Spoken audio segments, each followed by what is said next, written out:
Eduardo Laforet fue sacerdote en el Instituto Secular Cruzados de Santa María. Murió joven, en 1984, con solo 27 años, pero vivió mucho en poco tiempo. Han pasado 40 años desde que nos dejó y así nos lo cuentan sus amigos.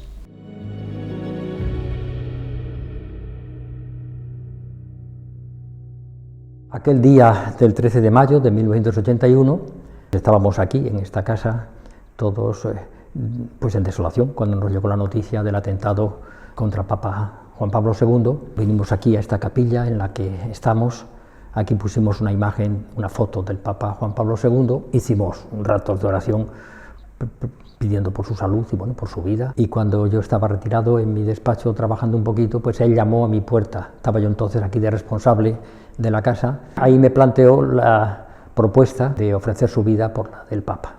En fin, yo también confuso en este sentido, pues lógicamente él autoricé ese gesto de generosidad y él vino aquí y ofreció la vida por él. Recuerdo muy bien que ante el peligro de la muerte del Papa San Juan Pablo II, Eduardo ofreció su vida. Me señaló el banco de la capilla del Hogar de Pamplona en la calle Iturrama 25, donde hizo su ofrecimiento. Una vez cuando estuvimos, me dijo, aquí yo me ofrecí al Señor. La vida de Eduardo Laforet quedó marcada por esta ofrenda del 13 de mayo de 1981 a favor del Papa San Juan Pablo II, quien un año después iría a Fátima a, según sus palabras, agradecer a la Virgen su intervención por la salvación de mi vida y el restablecimiento de mi salud. Sin duda, la ofrenda de Eduardo por el Papa transitó un camino de cruz y de gloria.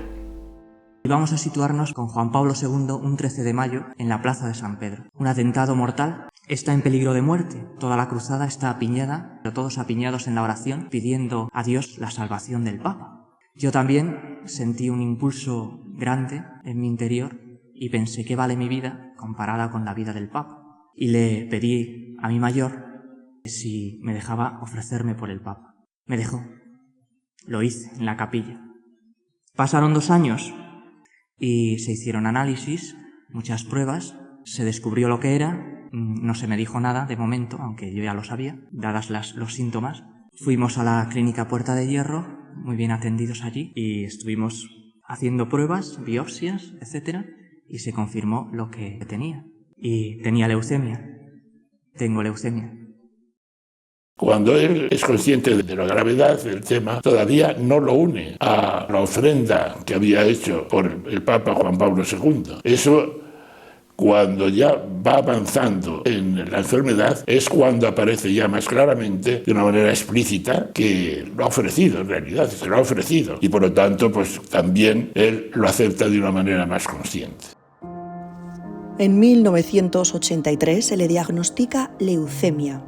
Los meses siguientes se desarrollan vertiginosos, jalonados por sucesivas actuaciones médicas para su curación, consultas, analíticas, hospitalizaciones, intervenciones quirúrgicas, aislamiento y soledad, dolor y miedo, sonrisa y aceptación. Un proceso de destrucción física y de purificación espiritual que en pocos meses sumergió a Eduardo en la eternidad, en la tarde del 23 de noviembre de 1984. Fui a visitarle al hospital, sería en el mes de julio del 84, y entonces me encontré con un Cristo doliente. Una imagen en la que él, pues claro, ya sin el pelo, con unos dolores, estaba tumbado físicamente, ¿no?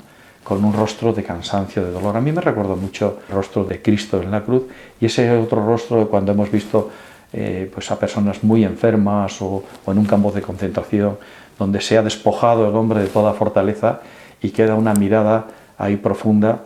Era un Cristo doliente, pero también con una serenidad, aunque aquel día no tenía vitalidad. Cuando mi hermano estuvo ingresado en Puerta de Hierro, que fueron varias semanas y fue muy duro, yo estuve 2 o 3 días con Eduardo. Fue una experiencia absolutamente impresionante porque ver a una persona como Eduardo en la debilidad más absoluta, en un ay continuo sin decirlo porque se le veía en la cara cómo sufría, con una conciencia clarísima de su pequeñez y de su debilidad y a la vez con una delicadeza tremenda conmigo, ¿no? En un momento dado yo estaba rezando el rosario en voz alta y me interrumpe y me dice: soy un impío, no rezo nada.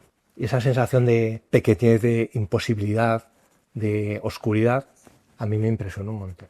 En una de las conversaciones que tuvimos de cama a cama, me preguntó de sopetón: Javi, ¿tú crees que yo voy a ir al cielo?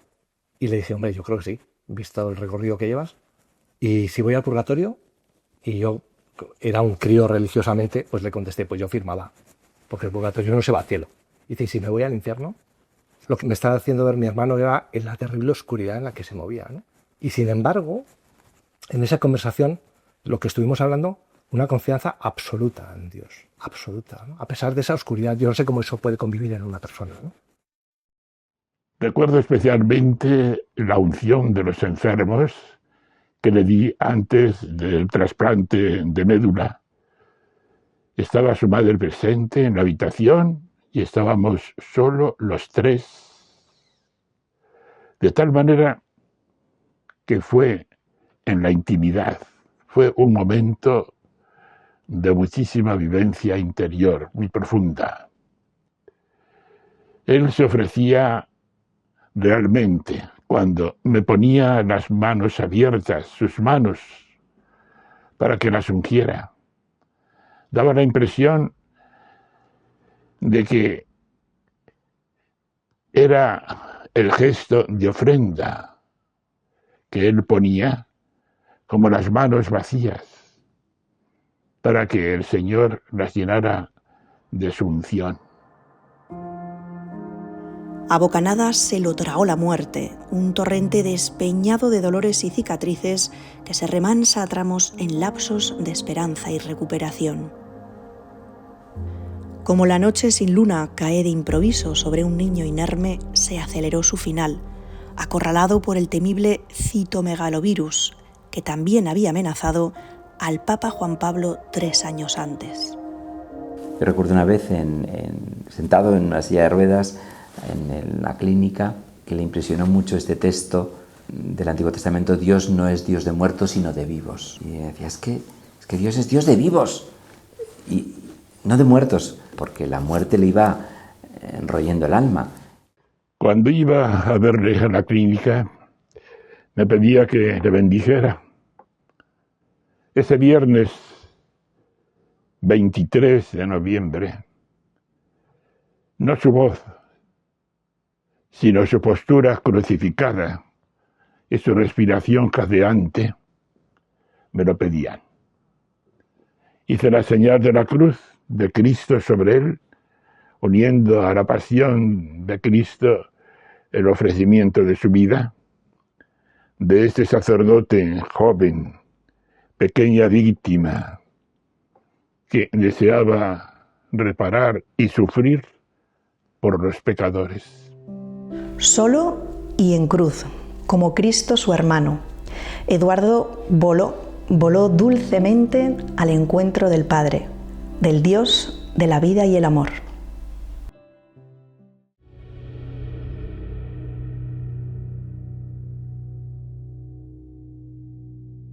Eduardo es el segundo hijo de una familia numerosa que reside en Madrid, una familia cristiana que educa en la fe, los valores humanos, la responsabilidad y la alegría.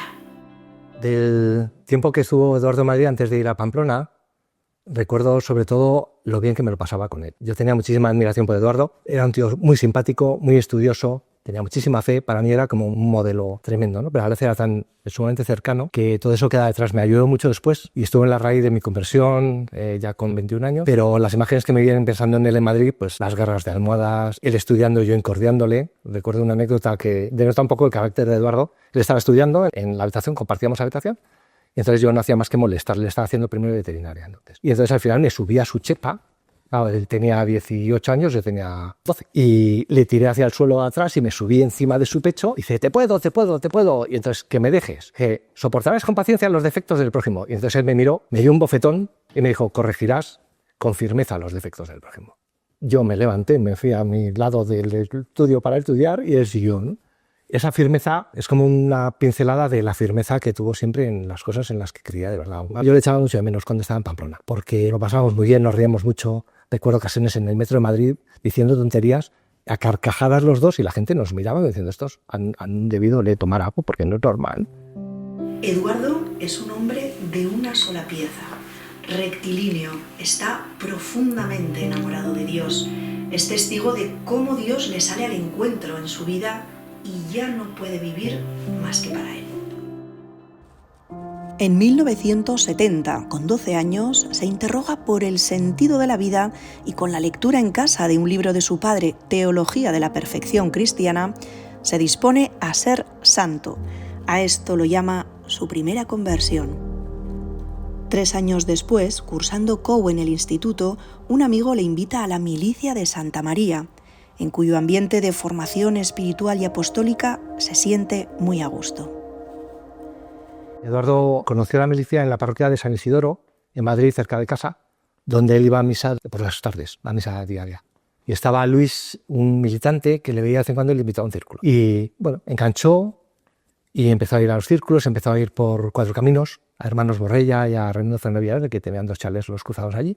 Y estuve yo también como militante, como juvenil. Conocí al padre Eduardo teniendo 14 años, ¿no? Y él teniendo pues 16, ¿no? Estando yo en los juveniles de la milicia de Santa María, ¿no? Yo que solía ir a acercarme todas las tardes a misa, me encontré con un joven que me llamó mucho la atención, ¿no? Porque después de la Eucaristía siempre se quedaba un largo rato en oración delante del Santísimo, pero de rodillas, no de cualquier forma, sino que aguantaba de rodillas. Casi se puede decir que estaba absorto, ¿no? Un día me decidí a esperarle y pues ya le cuento que yo estoy yendo pues a Milicia de Santa María y que sí le gustaría conocer. Y él me dijo pues que sí. Un sábado por la tarde, desde Francisco Silvela, que nos dejaba el autobús, fuimos andando hasta Raimundo Villaverde, que de por aquel entonces tenía en 2 chalets la milicia, pero él ya tenía edad pues para estar con los mayores, ¿no? Con los que ya estaban en estudios superiores. En ese contexto que a una educación familiar, compromiso espiritual y crecimiento intelectual brota con decisión y madurez la vocación sacerdotal. El momento en el que él ve que es sacerdote, están esperando a mi padre para comer, mi padre llega un poco más tarde a comer y entonces justo ya se sienta a la mesa, mi madre, Tato, como le llamamos en casa, Tato a la mesa, a comer. Y entonces él sale por el pasillo, acababa de leer el principio y fundamento de San Ignacio, que el hombre es creado para alabar, servir y a Dios resurrección y así salva el ánima. Y en una baldosa concreta, además, él sabía que baldosa era, de pronto ve una superficie de un terreno lleno de gente y la llamada a ir a contarles esto que acaba de leer, ¿no? Y entonces lo vio, y según lo vio, llegó al comedor, se sentó, me dijeron la mesa, y Eduardo se miró a mis padres y dijo, quiero ser sacerdote.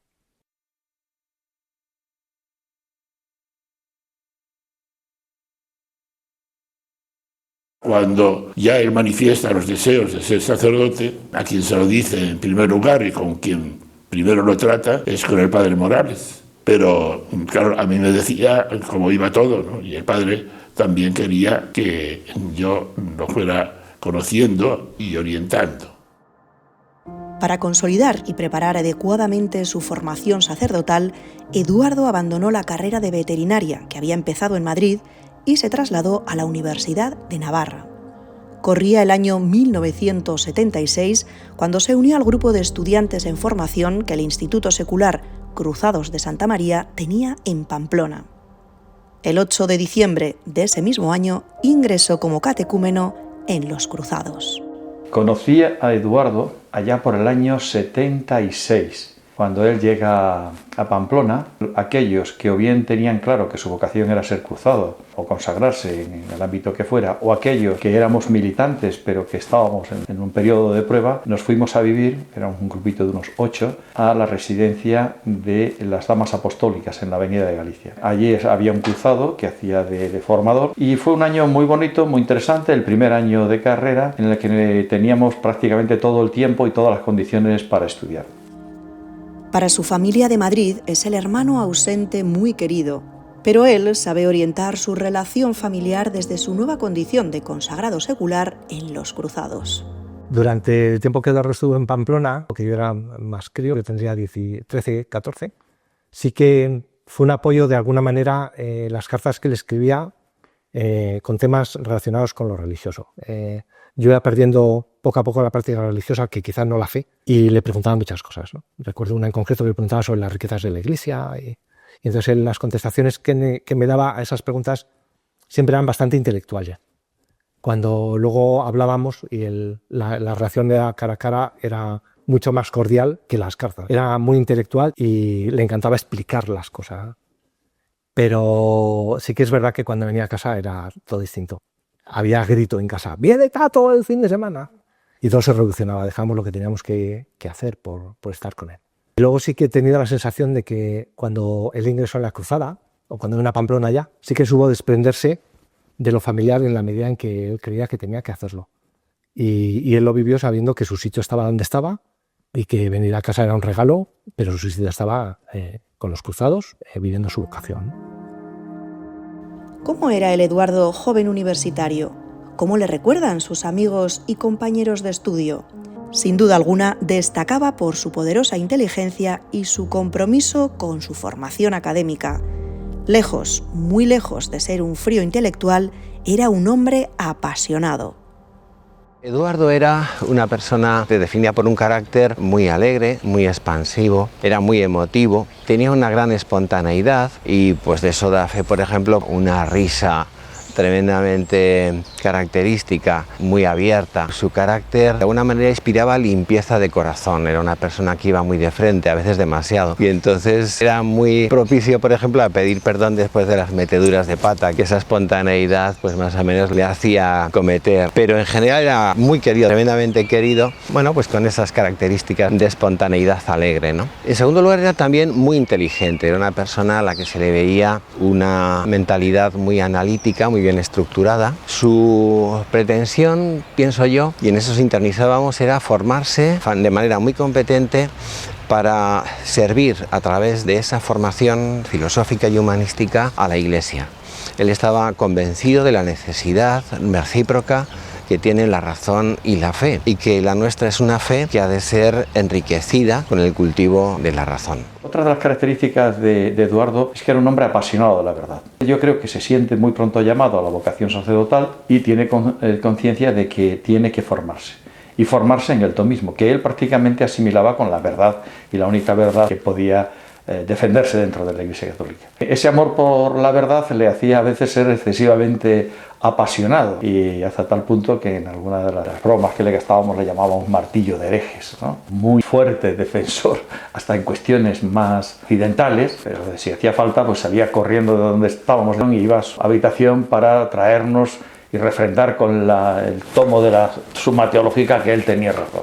Alguna vez lo que aprovechábamos cuando él se iba a buscar el tomo es para desaparecer todos. En fin, eran de aquellas cosas que propias de estudiantes con 17, 18, 19 años, que es lo que teníamos. Yo recuerdo que sus compañeros de clase en Pamplona, con cariño, un día le nombraron así solemnemente embajador de la trascendencia, porque siempre se situaba ante el Señor y lo decía sin ningún pudor. El Eduardo, estudiante, tenía además con esos ojos grandes y el aspecto un poco aniñado, se acompasaba bien con ese carácter tan vehemente e impulsivo, ¿no? En el que sus respuestas eran siempre como dardos, ¿no? Y a veces como dardos querían, ¿no? No siempre la conversación era amable, sino que a veces uno se enfadaba con Eduardo y Eduardo también respondía con enojo, ¿no?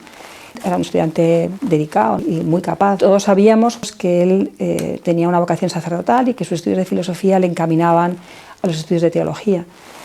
Teníamos una clase con un ambiente muy amistoso, muy afable. lo pasábamos bien juntos. Pero bueno, Eduardo era un chico que sabía lo que quería, sabía hacia dónde iba, tenía muy claro lo que le parecía que era verdadero, valioso, y eso a veces le inclinaba a posiciones un poco pues duras, no condescendía, no, era una buena persona y además se le notaba que luchaba, ¿no? Porque se contenía, etcétera. ¿Qué más podría decir, no? Buen compañero, ¿no? Pese a, como digo, esas cosas como de carácter, ¿no? Era Eduardo, ¿no? De algún modo también le identificaba. Yo creo que ese conjunto de rasgos, ¿no? De, por un lado, esa madurez de saber hacia dónde voy, qué es lo que quiero y esto vale la pena y esto no vale la pena, también contrastaba con esa manera, ¿no? De presentarse, esa sonrisa súper fácil que tenía, ¿no? Y es que lo veo todavía, ¿no? Como la carcajada, o sea, que era muy alegre, ¿no? Esta forma de ser suya, tímido, afectivo, muy sensible, muy inteligente, también le hacía sufrir mucho, ¿no? Es decir, que luchaba por ser amable, por ser comunicativo con la gente, sobre todo por ser servicial, ¿no? Otra característica interesante en él era su responsabilidad. Era muy estudioso, muy cumplidor de sus tareas y, por otra parte, sumamente ejemplar en el cumplimiento de las prácticas de vida de fe, de nuestra vida ordinaria, y en ese sentido siempre era un estímulo que tenías a tu alrededor. Eduardo aúna contrastes humanos componiendo una rica personalidad que no dejaba indiferente. Por una parte, a cierta distancia podía resultar una personalidad distante, encumbrada, alejada de la medianía común en la que nos insertamos la mayoría de las personas, pero con sus amigos se mostraba sensible y cercano. He encontrado con algunas cartas que en esos veranos teníamos. Es curioso porque en esas cartas él primero tiene una sensibilidad exquisita, me pregunta por mi familia, en aquellos momentos pues como suele ocurrir, él hace mención a una operación de mi padre que a mí ya se me había olvidado, pero siempre atento a las realidades familiares y a todos los detalles. Y también muy preocupado por mi salud porque en aquellos 2 veranos primero tuve algún accidente, luego trabajo, es decir, se ve que es el amigo que se preocupa ante todo por la salud y por las condiciones de su amigo. Más adelante volveremos sobre el contenido de estas cartas de amistad, porque traslucen la hondura de su vivencia espiritual. Hemos compuesto un retrato polifónico de la dimensión humana de Eduardo, pero nos falta conocer el centro de su vida, su corazón enamorado de Dios. ¿Cómo era su espiritualidad? ¿Cómo vivía su fe? Su manera visceral y apasionada de vivir el seguimiento al Señor. Él tenía algún año más que yo y eso, en una comunidad tan pequeña de estudiantes, se notaba mucho y tenía una madurez mayor, nos llevaba a la delantera, ¿no? La verdad es que era un ser especial. Él se sentía llamado por Dios. Él tenía claro que tenía que dedicarse y consagrarse a Dios y eso tenía todas sus actividades, lo cual, pues en aquellos años en que yo tenía 17 años y él 19, pues a veces había anécdotas divertidas porque los demás no teníamos tan claro que nuestra vida fuera tan intensa, ¿no? Una de las pequeñas anécdotas es que veníamos andando desde las Damas Apostólicas hasta el campus de la universidad. Eso nos llevaba más de media hora, igual 40 minutos. Y él muchas veces se empeñaba en cantar canciones propias de iglesia. Y a mí no me daba la gana, ¿eh? Y entonces teníamos ahí nuestras pequeñas discusiones, al final llegábamos a un acuerdo, bueno, pues una de las tuyas y otras de las mías. Y eso pues nos servía para tener largas conversaciones, lógicamente había algo que nos unía, que era nuestro compromiso con Cristo a través de la institución de la Milicia Cruzada. Yo destacaría por una parte su visión de fe en todas las cosas. Era en ese sentido muy providencialista. Recuerdo que en cierta ocasión íbamos caminando los dos por un polígono. Pasó un camión al lado nuestro y en la visera se leía Eduardito. Entonces me mira, me guiña un ojo y me dice, ¿ves? Dios está pendiente de mí. Esa visión providencialista que le invitaba a ver a Dios a través de los acontecimientos, de las cosas a veces pequeñas, que estaba también muy en sintonía con una espiritualidad muy cercana a la infancia espiritual, a esa confianza audaz de Teresita, del Niño Jesús, que le hacía ver en las cosas pequeñas ocasiones para poner todo el amor del que uno es capaz. También en su vida espiritual yo recuerdo un amor a Cristo una fe cristocéntrica muy recia, tremendamente intensa y firme, que le hacía de alguna manera también juiciar acontecimientos de manera muy cercana, como por ejemplo nosotros aprendimos a verlo en las meditaciones de los ejercicios espirituales. Y finalmente quizás diría que él era muy espiritual en cuanto a su manera de ser y de tratar las cosas. A veces incluso pues hacíamos chistes de esa espiritualidad fácil con la que él juzgaba las cosas, y sin lugar a dudas era en eso también un ejemplo, una invitación, digamos, cercana del amigo que te ayuda a caminar en una fe sencilla pero al mismo tiempo muy recia, muy firme. Estas cartas están escritas después de convivencia o después de ejercicio. En esas cartas siempre resuman, digamos, como tres cosas. Una, el amor a la Virgen. Venga o no venga a cuento, siempre saca a la Virgen y me dice, pero la Virgen nos acompaña, la Virgen me acompaña, la Virgen. Una segunda característica, digamos, y lo común en esas cartas, es que él siempre ahonda en su miseria, en que él no es digno, en que se ve, incluso en alguna de las cartas dice literalmente, en lugar de avanzar estoy retrocediendo. Pero a continuación, el tercer hilo, siempre apela a la misericordia. No hay nada que no venga porque Dios lo quiere, acepto todo lo que Dios quiere y sin duda alguna, incluso estas miserias, este retroceso nos va a servir. Volvamos a un aspecto decisivo en su evolución, a su vocación sacerdotal. Ante el desarrollo de su enfermedad mortal que podría haber truncado su ordenación, el consejo de su director espiritual imprime un rumbo diferente. Yo pensé que era una pena que se podía morir sin ser sacerdote. Entonces se lo insinué y fue yo precisamente quien se lo dije. Lo cogí ya con muchísima ilusión y muchísimos deseos.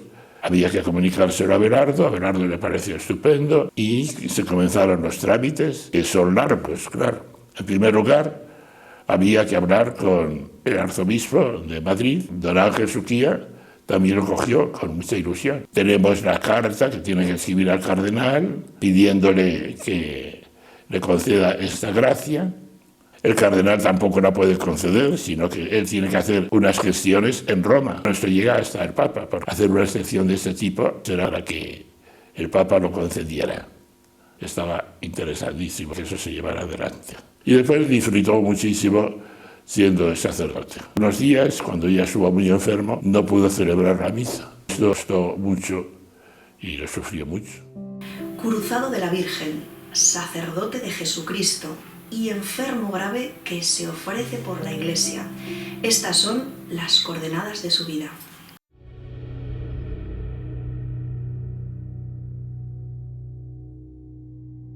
Nos acercamos ahora como a tierra sagrada, con respeto y veneración, al corazón del padre Eduardo, a sus intenciones y deseos más profundos, al amor que sostuvo y animó su inmolación.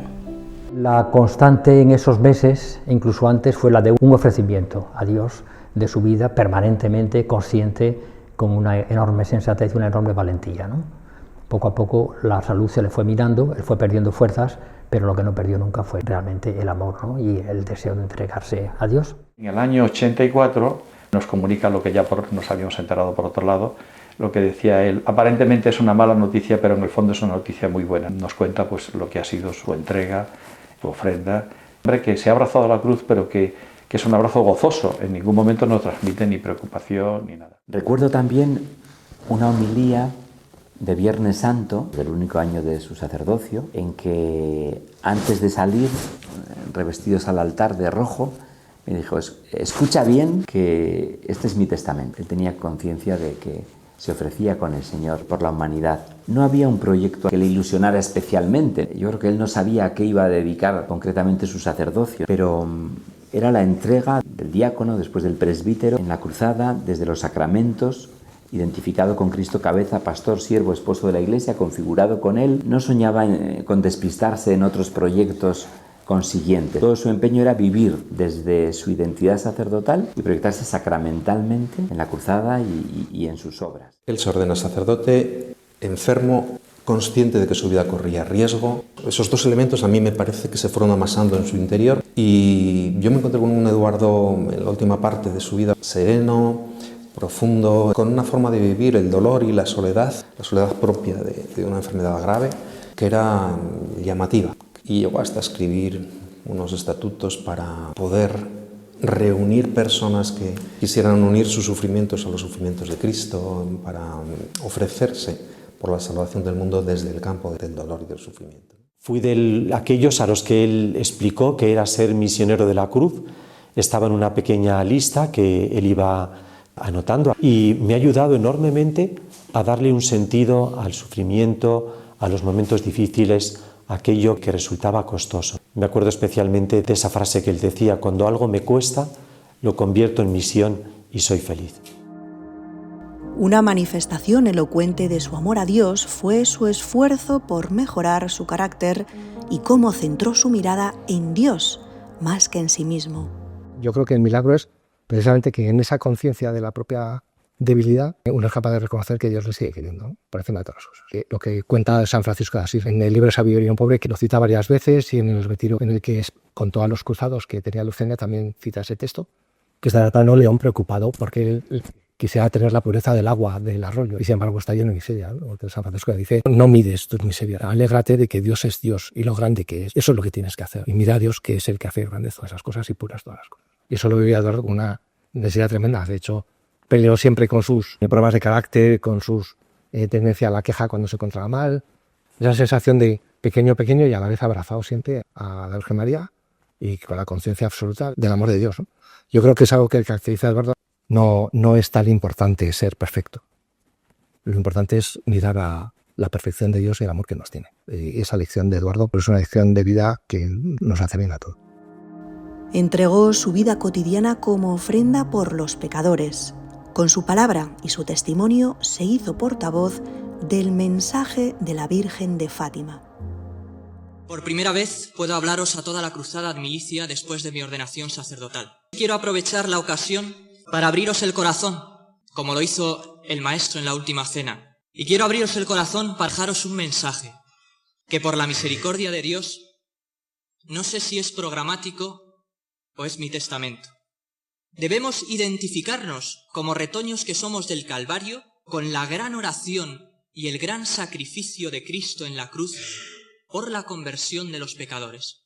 Así nos lo ha recordado nuestra Madre en nuestros tiempos presentes. ¿Queréis ofrecer sacrificios por la conversión de los pecadores? Es decir, ¿queréis cumplir con vuestras obligaciones personales, cuidando los detalles más pequeños y diciendo: Jesús, es por tu amor y por la conversión de los pecadores? Pero aún más, la Virgen en este mensaje programático para el militante nos dice más. ¿Queréis soportar todos los sufrimientos que el Señor quiera enviaros para gloria de Dios, en súplica por la conversión de los pecadores y por el Santo Padre? Es decir, ¿queréis perseverar en medio de vuestra pequeñez y de vuestra miseria, sin desalentaros nunca, sino empezando cada día y alegrándoos en vuestras miserias? Esto, queridos hermanos, es vivir la redención, siendo víctimas pequeñitas en medio del mundo. Es aceptarlo todo, sonriendo, dejarse amar por Dios para la salvación de los hombres. Yo, por mi parte, no deseo otra cosa sino permanecer en el momento presente junto a la cruz del Señor, con su Madre, llorando los pecados del mundo. Yo solo quiero decir: Padre, hágase en mí según tu palabra, y estar hasta el fin al pie de la cruz, porque Dios es mi Padre y en sus manos encomiendo mi espíritu. 40 largos años nos separan de estas vibrantes y conmovedoras palabras que evidencian lo que ha escrito un autor actual. El mayor signo del reino de Dios es Jesucristo, un rey anónimo y posteriormente crucificado, pero que muere amando obstinadamente. El reino de Dios vendrá cuando desde la periferia esta obstinación avance hasta ocupar el centro de la ciudad de los hombres. 40 años han pasado ya, pero los ecos de su testimonio son imperecederos, porque las palabras conmueven, pero los ejemplos arrastran. Todo eso me dio la vuelta con un cafetín, que fue mi primera gran conversión. Fue un revolcón absoluto, ¿no? Que además me marcó y ha estado ya siempre ahí con el tacto de Eduardo, ¿no? En todas las cosas que he vivido en los religiosos. De hecho, sigo emocionándome, ¿no? A recordarlo. Creo que cumplió su misión en la tierra, que era ser ofrenda viva, dejarse querer sentir la miseria y por encima de la miseria la misericordia y ser además testigo y testimonio de esa vivencia. Recuerdo a un sacerdote que al celebrar la Eucaristía dijo: estamos ante un santo. Me impactó. Recuerdo que yo sentí, y lo mantengo, si ser santo es vivir como Eduardo, yo también lo puedo intentar. Es un camino que me atrevo a recorrer. Siento que tengo una deuda de gratitud con Eduardo porque a mí me ayudó a volver desde luego a la vida de fe. La vida de Eduardo, su muerte es un aldabonazo para mí indudable, ¿no? Creo, ¿no?, que la ofrenda de su vida que hace Eduardo contribuyó, en mi caso, también a reconocer la grandeza de la fe y a emprender el regreso a casa. El padre Eduardo Laforet tuvo un influjo muy grande en mi vocación sacerdotal. Cuando él hizo el ofrecimiento, yo era un joven cruzado estudiando filosofía en Madrid y su testimonio me impactó muchísimo. Y fue para mí como un estímulo también a ofrecerme al Señor y a seguir adelante, ¿no? El padre Eduardo va a quedar siempre, para todos los que le hemos conocido, como un modelo de amor a la Iglesia, principalmente, pero también de generosidad extrema. Yo creo que ese es un referente que en la cruzada y en la milicia va a quedar indeleble. Tuve la gracia de conocer personalmente a Eduardo Laforet. Ambos llegamos a Burgos a estudiar teología en septiembre de 1981. Éramos muy jóvenes. Le recuerdo como un joven con una alegría desbordante, muy amante de la Virgen María, muy celoso por la evangelización de los jóvenes. Inmaculados por la gracia de Dios, acogida con heroicidad, hay muchísimos hermanos nuestros. Yo ya he conocido muchos a lo largo de mi vida, como Eduardo. Creo que desde ese momento vivió las virtudes en grado heroico. Para mí es un modelo de referencia sacerdotal porque me pierdo y naufrago muchas veces en las acciones y en cambio Eduardo me recuerda ese vivir desde lo esencial. El padre Eduardo Laforet es para los cruzados de Santa María un estímulo porque es el primer cruzado que llega a la casa del padre. El padre Eduardo ofreció su vida por el Papa y también en ese sentido es un estímulo para nosotros para ofrecer nuestras vidas por la Iglesia y por el mundo. Y por otra parte, el padre Eduardo era muy inteligente y era muy consciente de sus miserias, pero ello no fue un obstáculo para él, sino que se ofreció a la misericordia, ofreció todas sus limitaciones, su nada a la misericordia divina. Y en ese sentido también nos indica un camino a seguir, cómo tenemos que construir a partir de nuestra nada y de nuestras miserias para llegar a Dios. Por ello, el padre Eduardo es un auténtico referente, un modelo para el cruzado, un guía. Podemos decir que es el pionero de los cruzados de Santa María. El Papa Francisco sueña con un impulso de santidad en la Iglesia. Por eso ha propuesto como modelo los casos en que se haya verificado un ofrecimiento de la propia vida por los demás, sostenido hasta la muerte. Esa ofrenda expresa una imitación ejemplar de Cristo y es digna de la admiración de los fieles, dice en Gaudete et Exsultate. Por esto, precisamente, el padre Eduardo Laforet es para los que le conocieron y para el movimiento de Santa María un estímulo para seguir y salir de la mediocridad y un ejemplo de ofrecimiento de la propia vida a Dios para la salvación de todos los hombres.